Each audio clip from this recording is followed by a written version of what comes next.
Me llamo Teresa y tengo 74 años. Siempre he creído en la bondad, en la educación, en que si uno siembra respeto, cosecha amor. Pero estaba equivocada. Al menos eso pensé el día en que encontré esa nota en la mesa del comedor. Una hoja blanca, escrita a mano con tinta negra. No había saludo, no había cariño, solo una orden brutal que jamás imaginé leer en la casa donde había cuidado a mi nieta durante años. Tienes una semana para irte. Esta casa ya no es tu lugar. Era la letra de Laura, mi nuera, una mujer a la que abracé como a una hija cuando mi hijo Andrés me dijo que se casarían. No podía creer que ella, la madre de mi única nieta, me tratara así. Leí la nota al menos 10 veces buscando alguna señal de humanidad, algo que me dijera que era un malentendido, pero número. La firma era clara, no había dudas. Me senté en la silla, con la nota temblando en mis manos. La casa estaba vacía, un silencio insoportable lo llenaba todo. Andrés y Laura habían salido como cada sábado. Sabían que estaría sola cuando lo leyera. Lo habían planeado de esa manera. Mi mente, nublada por la confusión, intentaba comprender. ¿Por qué?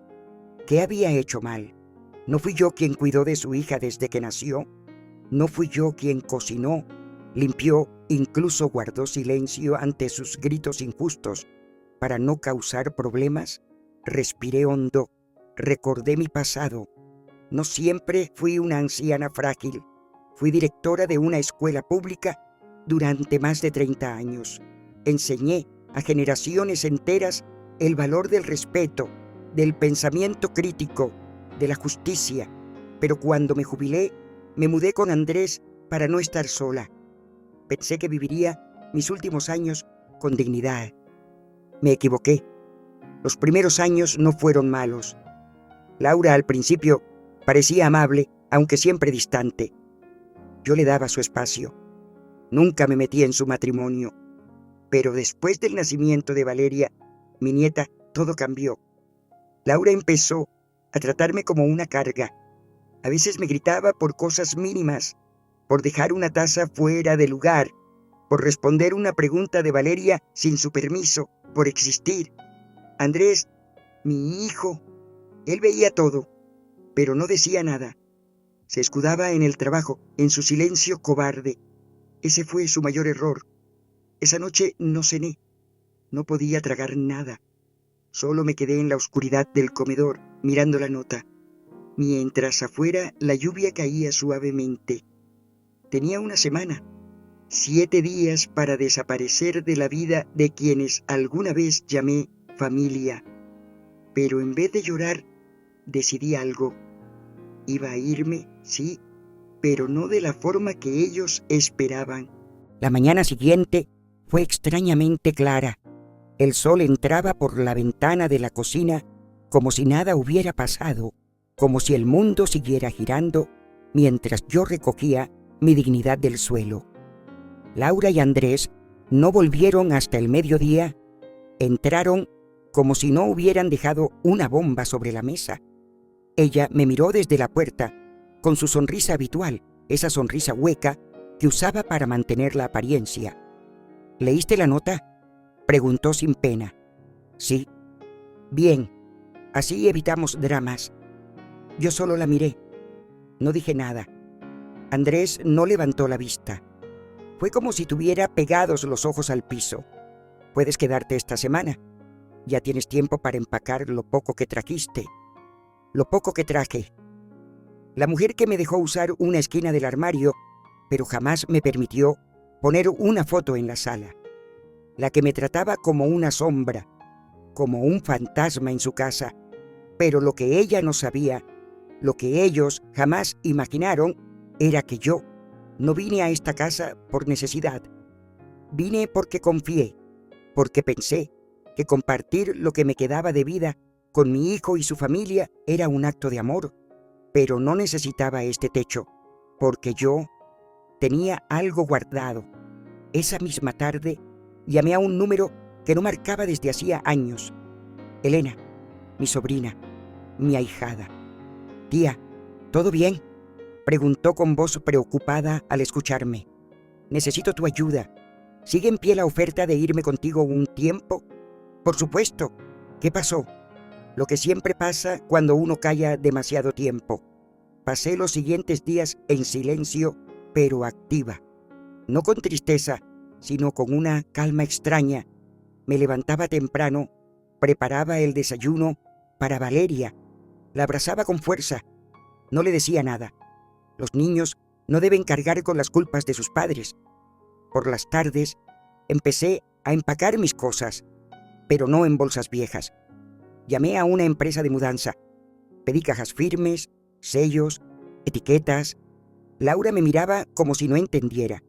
Andrés seguía evitando cualquier conversación. El viernes, cuando vio que tenía una furgoneta esperándome en la puerta, salió al porche, sorprendido. «¿Te vas hoy?». «Sí». Me adelanté un poco, ya que estaban tan apurados. No, no era así. «No te preocupes, Andrés. Yo sí sé cómo irme con la cabeza alta». Lo que Laura tampoco sabía es que el departamento donde iría a vivir no era prestado.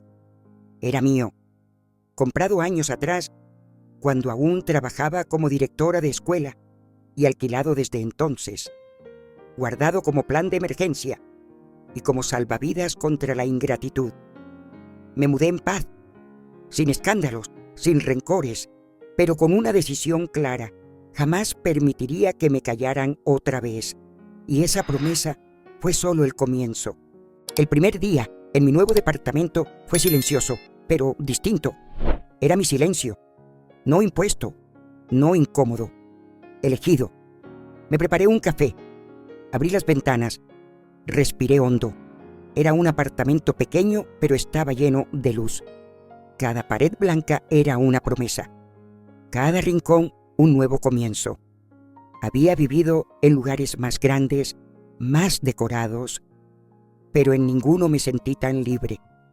Y esa libertad era el primer paso de mi plan. Laura y Andrés pensaban que me habían sacado de su vida, pero lo que no sabían era que habían encendido algo en mí, algo que llevaba años dormido: mi voluntad de enseñar. Llamé a una antigua colega, Lucía, quien dirigía un centro comunitario de adultos mayores.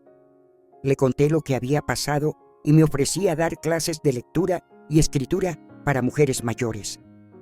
¿Aún tienes energía para eso? No tengo opción, Lucía. Si no enseño, me marchito. Entonces, bienvenida de nuevo, directora Teresa. Empecé con 5 mujeres, luego de 10, después de 20, mujeres que se creían invisibles, que cargaban con culpas que no les pertenecían, que habían sido desplazadas por sus hijos, ignoradas por el mundo. Yo no solo les enseñaba a leer, les enseñaba a acordarse, y mientras ellas recuperaban su voz, yo recuperaba la mía. Un mes después, el centro organizó un evento abierto. Lucía me pidió que diera unas palabras. Me negué al principio, pero luego acepté. No para hablar de mí, sino para hablar de todas. El salón estaba lleno. Algunas familias vinieron a ver lo que sus madres o abuelas habían logrado. Y entre esas familias vi a Valeria, mi nieta, sentada junto a una amiga, con una libreta en la mano. Al terminar mi discurso, la vi acercarse. Tenía los ojos brillantes. «Abuela, ¿puedo abrazarte? Siempre. ¿Puedo venir a tus clases?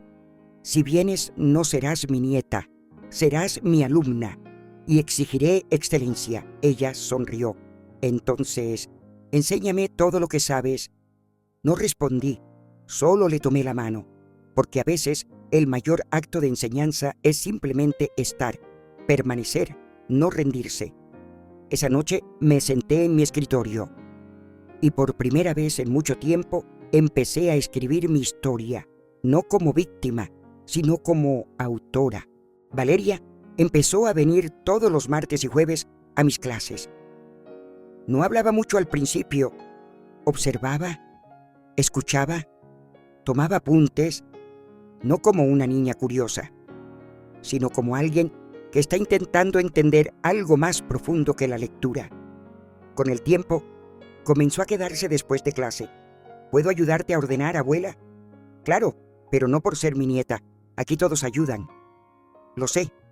Un día, mientras limpiábamos pizarras, me preguntó, ¿por qué te fuiste de casa? Me detuve. La miré. Era tan pequeña aún, pero su mirada tenía peso. No me fui, Valeria. Me echaron. ¿Mis papás? Sí. ¿Por qué? Porque hay personas que confunden comodidad con amor. Se quedó en silencio. No preguntó más, pero entendió. Semanas después recibí una carta, escrita a mano, sin sobre, era de Laura. Teresa, sé que lo que hice fue cruel. No pensé en ti como persona. Te vi como un obstáculo.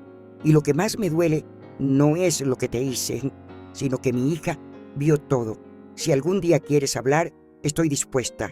No por mí, por Valeria. No respondí, no con palabras. 2 días después, organicé una exposición de trabajos de mis alumnas, textos breves, autobiografías, poemas. Valeria escribió uno también. Lo tituló Mi abuela me enseñó a leer, pero también a ver. Lo leyó en voz alta. En la sala había más de 100 personas, y entre ellas, Laura. Vi cómo se limpiaba una lágrima. Vi cómo me miraba, no como enemiga, sino como espejo, como advertencia. Después del acto, se acercó. Gracias por no cerrarle la puerta a mi hija. Ella nunca me la cerró a mí. ¿Podemos empezar de nuevo? Respiré hondo. Conmigo no, pero con Valeria aún puedes, si sabes escucharla. Ese día supe que ya no era la suegra ni la abuela de paso. Era un referente, una guía, una mujer que había sido desplazada y volvió a ser centro. 3 meses después de mi mudanza, mi vida no se parecía en nada a lo que fue. Y eso no era una tragedia, era una victoria. No tenía cenas en familia, no tenía cumpleaños compartidos, no tenía domingos con mi hijo, pero tenía algo mejor. Tenía mi nombre. El centro de enseñanza seguía creciendo. Ya éramos más de 40 mujeres. Una escribió su primer poema, otra aprendió a firmar su nombre por primera vez, y todas, sin excepción, empezaban sus textos con un yo soy, porque volver a escribirte es la forma más digna de volver a existir. Valeria seguía yendo a clases, cada vez más segura, más brillante. Me trajo una redacción que le pidieron en su escuela. El tema era mi héroe. Pensé que hablaría de un personaje histórico, de su padre, de algún artista, pero el título decía, mi abuela me enseñó que no hace falta gritar para ser fuerte, que a veces irse es una forma de quedarse, y que el amor propio es el primer hogar que debemos cuidar. Valeria A. Un día recibí otra carta. Era de Andrés. Mamá, me equivoqué. Te fallé. Dejé que el miedo me volviera cómplice. No espero que me perdones, pero sí quiero que sepas que cada día que paso sin ti, recuerdo todo lo que hiciste por mí. Si algún día decides abrirme la puerta, estaré esperando. Respiré hondo y escribí solo 3 líneas. Andrés, no me hace falta abrirte la puerta, pero aprendí a no cerrarme el corazón. Puedes venir, pero no a explicarte, sino a escucharme. Hoy, en el pasillo de mi casa, hay una foto nueva, no de bodas, no de cumpleaños. Es una foto mía, parada frente a un grupo de mujeres con un pizarrón detrás y una frase escrita en tiza: no soy una carga, soy una historia que aún se está escribiendo. Me llamo Teresa, tengo 74 años. Una vez me echaron con una nota cruel, pero esa nota no fue el final, fue el prólogo de la mejor parte de mi vida.